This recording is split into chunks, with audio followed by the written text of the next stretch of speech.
Yo, what is going on YouTube? I am Germ here. So today obviously has been just a really crazy day, filled with all kinds of bloop scoops and wolf bombs and all that stuff.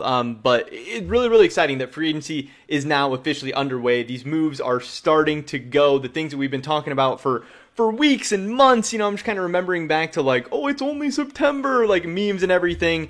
And now we're finally here, and it's great. It's crazy. The free agency show from Jacob Wolf, Bloop, everyone at Dot was awesome. But now we just have a ton of content to digest, a ton of stories to talk about. Obviously, stories are going to keep coming out throughout the week. I'll do my best to stay on top of everything, but we've got to start somewhere.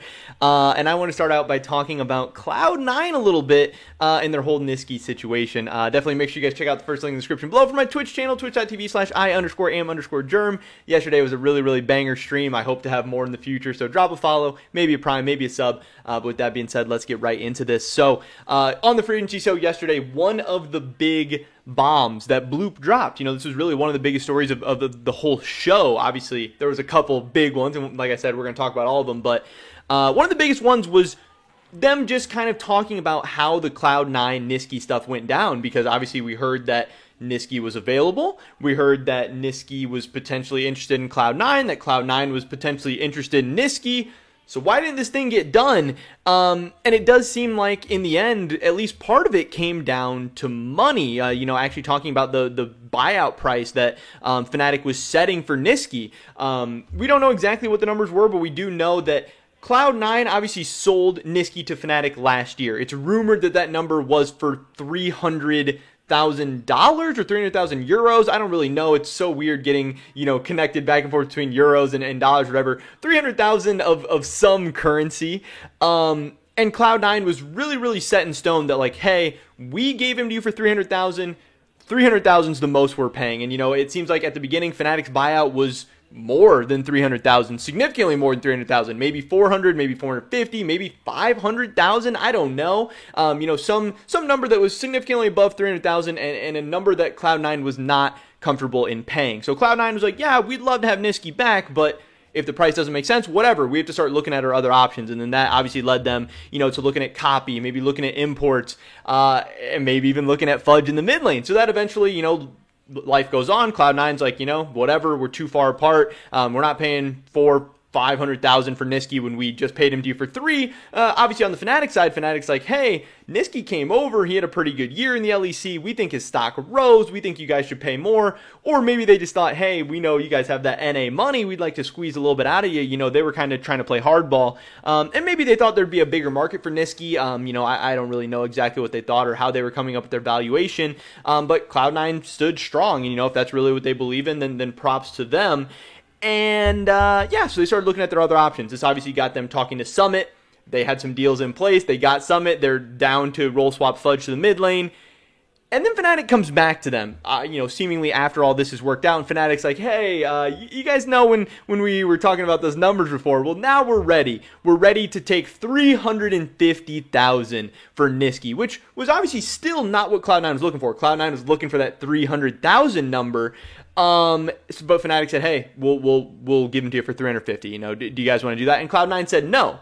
Now the big meme and everything is that like, oh my gosh, Cloud9, Cheap 9, what are you doing? Cloud9, what are you doing? $50,000 is what stopped you from getting Niski. Oh my god, what is Cloud9 doing? They're trolling, they're the cheapest organization, they're greedy, whatever. And Bloop even like said that on the broadcast, like, hey, they're being greedy.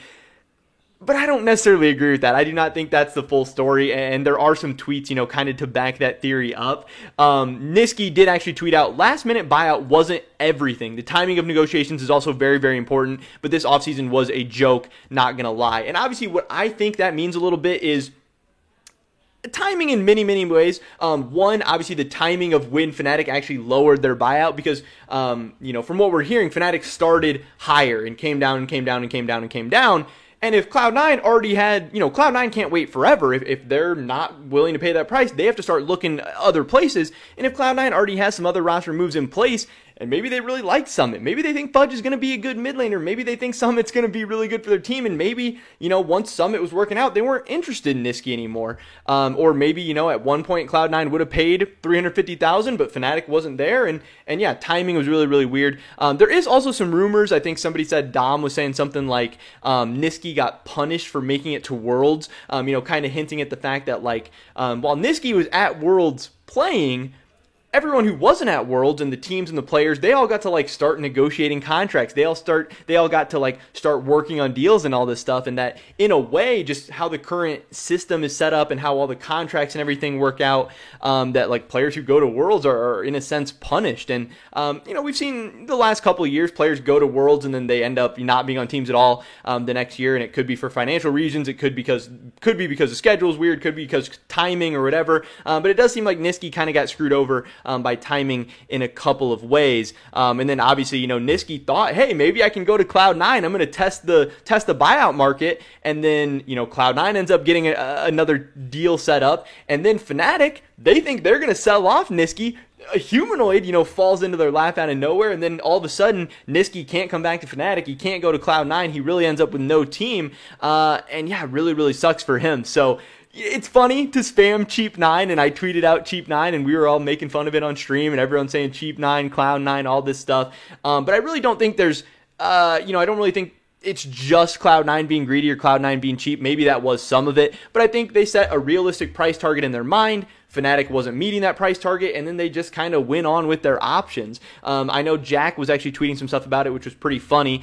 Tim, when he found out that, Cloud9 wasn't getting Nisqy and all the stuff, he tweeted out Cloud9 lost the offseason. Obviously, we know Tim is a very, very big Nisqy fan, and he was probably upset about the news and everything. And then Jack actually responded to him, which I thought was pretty funny. He said, "I hope you're not taking random rumor mill comments as facts. That would be unwise." And I think Tim had a banger response. He said, "I can only react to the info that I have, so I'm looking forward to getting more info and providing a more well-rounded rumor or reaction." And I think that's a great take. It's like, Jack is like, "Oh, I hope you're not responding to random rumor mill comments." Well, then tell us the truth. Tell us what happened. Be transparent. Tell us your thinking. Free agency has officially started. You can, start to talk about some things. And maybe Jack will tell us the full truth one day, but I don't think you can flame someone for reacting off not the full story while also not telling the full story. To me, that was kind of a weird take, weird opinion from Jack. Then, he goes into this whole thing of like, you can only react to info you have. What about 10 years of decisions behind me to evaluate? Has any of that time shown you that I won't spend dollars to build the best team possible?